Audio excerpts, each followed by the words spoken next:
Let's now go for triple integrals.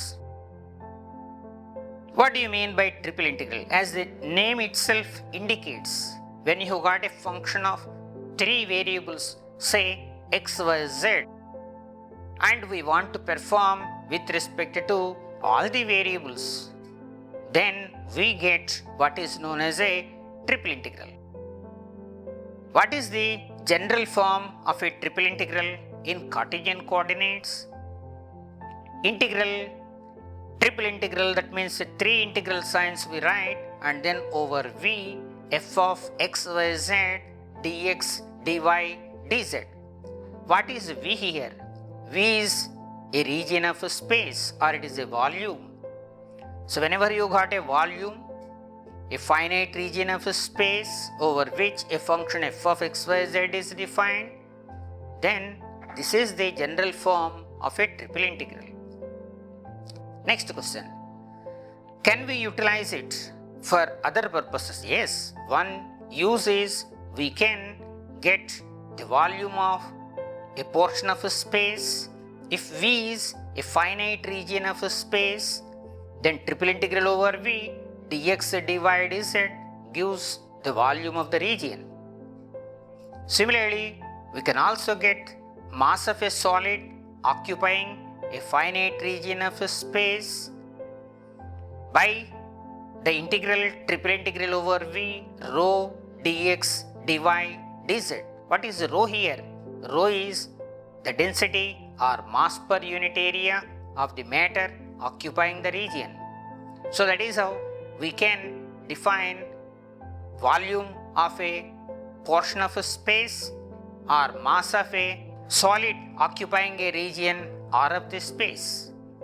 Now let us see how to evaluate a volume integral. We can evaluate a volume integral by knowing the limits for the three variables x, y and z.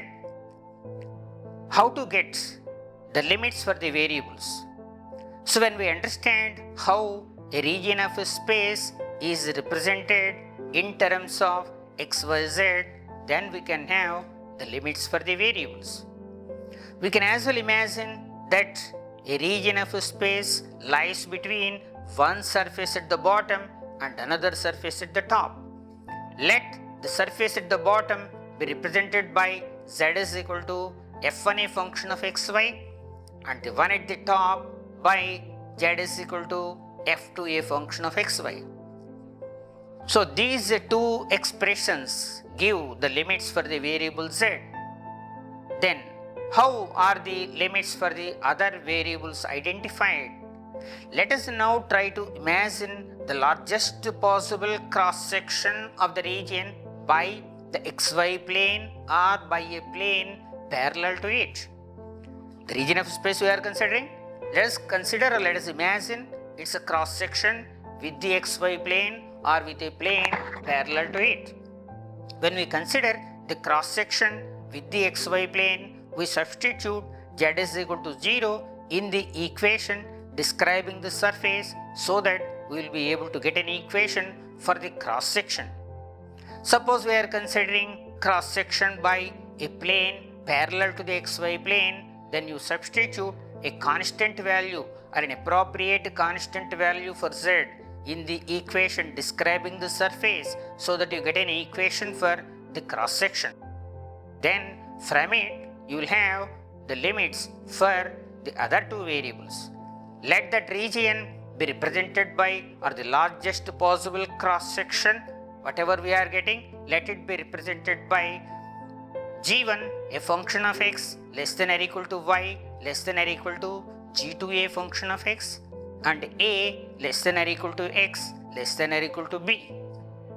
Then using these inequalities or using this information, we can now write triple integral over the region or f of x, y, z dx dy dz as r dz dy dx as integral x is equal to a to b, integral y is equal to g1 a function of x to g2 a function of x, integral z is equal to f1 a function of xy to f2 a function of xy, of f of xyz dx, dy, dz.